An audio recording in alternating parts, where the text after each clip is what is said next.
Bonjour et bienvenue à cette 8e capsule. C'est intéressant maintenant qu'on a là, une image plus claire de ce que cette théorie-là peut faire, la façon de l'utiliser.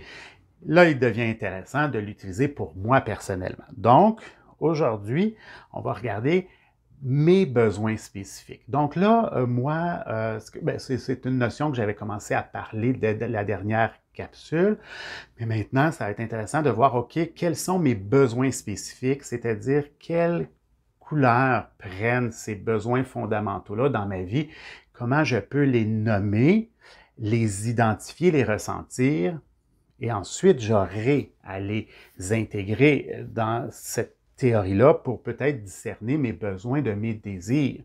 Et aussi, éventuellement, on le verra, de prioriser certains besoins fondamentaux. Donc, ici, ce qui est important, ce qu'on va regarder, c'est mes besoins spécifiques. Donc, on a vu les besoins fondamentaux, la théorie. Maintenant, on regarde, moi, dans ma vie, de quoi j'ai besoin. Là, tout de suite, je pourrais dire, tu peux me mettre sur pause, encore une fois, prendre quelques instants pour prendre de grandes respirations, pour te remettre, te recentrer sur, en ce moment dans ma vie, j'ai besoin de quoi? Donc, moi, la façon que je vais faire ça, c'est que je te propose. Bon, pour chacun des 5 besoins fondamentaux, je propose ici des besoins spécifiques. Ça, je pars là, de besoins qui m'ont été régulièrement cités là, dans mes ateliers que je donnais en présentiel. Et puis là, toi, ce que tu as à faire, c'est à chaque fois que j'en nomme un, tu coches le besoin, ou tu le notes là, dans ton cahier, si tu ressens qu'il est en carence actuellement. Donc, on va prendre le temps d'y passer un après l'autre. Et puis, il y en a peut-être que je vais expliquer un petit peu davantage, là, si je sens là, que pour bien le comprendre, mais toi, ton travail, c'est de te demander actuellement dans ma vie, est-ce que ça, c'est un besoin en carence? Donc, le premier ici que j'ai noté, manger à ma faim. Donc, vraiment, je te donne l'exemple. Si, oui, j'ai des sous, bon, je mange peut-être pas aussi santé que je voudrais, je mets pas assez de légumes, bon. Mais moi, c'est pas ici, là. C'est pas. Là, on marque est-ce que je manque de moyens ou de ressources pour manger à ma faim, d'avoir, là, grosso modo, 3 repas par jour. Si c'est oui, tu coches. Si c'est non, tu coches pas. Donc, pour les besoins sécurité, encore là, c'est des exemples là, qui m'ont été donnés dans mes animations au fil des années. Une personne disait être plus stable. Est-ce que toi, est-ce que tu dis, oh mon Dieu, oui, j'ai pas, hein, je sens là que ma vie n'est pas stable, j'aurais besoin de stabilité, je le sens en ce moment, ça me manque, tu peux cocher.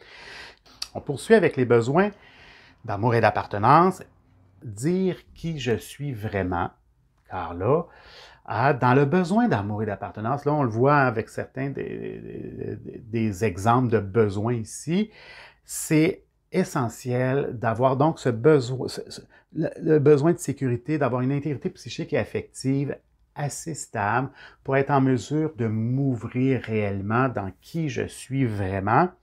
Et c'est ça c'est de cette façon-là seulement que je vais pouvoir combler mon besoin de relations chaleureuses. Il faut que je sois authentique, il faut que j'ai assez de confiance en moi, assez d'estime de moi pour être capable de m'ouvrir réellement et d'avoir des vrais amis, d'avoir des relations chaleureuses, de dire qui je suis vraiment. Donc, ça se peut hein, qu'on ait ce besoin-là d'arrêter de jouer un jeu. Mon Dieu, que j'aimerais ça être moi, d'arrêter de jouer un jeu puis de connecter vraiment. Donc, si c'est pour toi, tu le coches. Besoin d'estime maintenant. Est-ce que je sens le besoin de m'occuper de moi-même, d'être autonome? Donc ça, c'est dans le sens de, est-ce que je sens que j'ai les compétences là, pour éventuellement réaliser ma vie? J'ai-tu des compétences? Suis-tu capable d'avoir cette autonomie-là? Bon, bien souvent, comme je le répète, ces besoins-là, c'est des besoins que j'ai entendus quand j'animais mes groupes et certaines personnes qui ont vécu là, de graves problématiques santé mentale ont perdu cette confiance en eux ou peut-être ont perdu des fois la capacité à s'occuper d'eux-mêmes tellement que la maladie était prégnante chez eux. À ce moment-là, quand on est dans le rétablissement, ce besoin-là arrive, c'est-à-dire de sentir que hey, je peux redevenir autonome, j'ai les compétences pour bâtir ma vie. Donc, si c'est quelque chose qui te parle, tu le coches. Dernier, besoin fondamental, le besoin d'accomplissement. Est-ce que je sens le besoin actuellement? Là, oh oui, je le répète, il faut que tu le ressentes comme une carence, pas comme une envie rationnelle. Tu sais, parce que ça, c'est tous des besoins que je pourrais marquer, mais peut-être que c'est pas, actuellement, c'est pas en carence. Ça va le devenir éventuellement, peut-être lorsque j'aurai complété minimalement les besoins qui viennent avant. Donc, c'est très important ici, tu prends le temps de te demander, est-ce que je sens actuellement ce besoin-là dans ma vie? Donc, créer, innover. Est-ce que ça, c'est actuel dans ma vie, le besoin de créer, d'innover? Tu peux cocher. Donc, voilà, ça, c'est les besoins spécifiques. On les classe dans la catégorie, là, dans les 5 catégories de Maslow pour pouvoir mettre notre attention où l'énergie comptera le plus. Parce que moi, c'est ça que je trouve intéressant à ce moment-ci, c'est que bien souvent, quand on cherche, quand on est en cheminement personnel, on ne sait pas trop où donner de la tête. Et puis, on essaie ce que les gens nous disent, on lit des livres, on essaie, et puis des fois, on tourne en rond, on se décourage. Moi, ce que j'aime de cette théorie-là, c'est qu'elle peut nous aider concrètement à mettre l'énergie, ou le peu d'énergie. Hein. Si j'ai une problématique là, de dépression, d'anxiété, des fois, ça me prend tout mon petit change, à me lever le matin, à m'habiller, à faire mon ménage ou ma vaisselle, à manger seulement, ça peut devenir compliqué.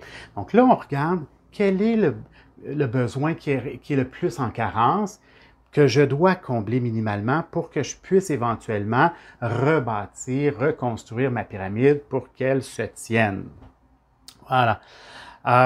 Donc, voilà que les besoins spécifiques sont essentiels pour pouvoir ensuite les classer et dire, OK, là, je réalise, regarde, là, oui, on me dit de retourner au travail pour m'accomplir, mais moi, en ce moment, ça se peut que je vis trop de dépression, trop d'anxiété et je dois prendre soin de mon besoin de sécurité auparavant.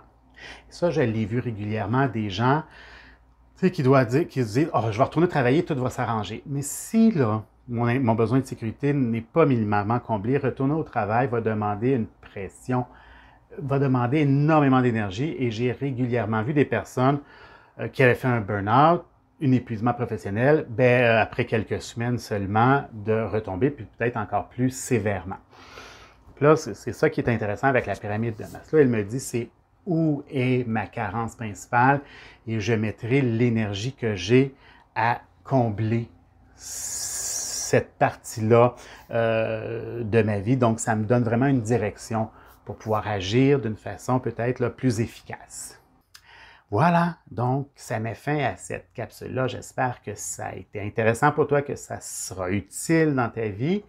Je te souhaite un bon cheminement et on se voit à la prochaine capsule. Bye!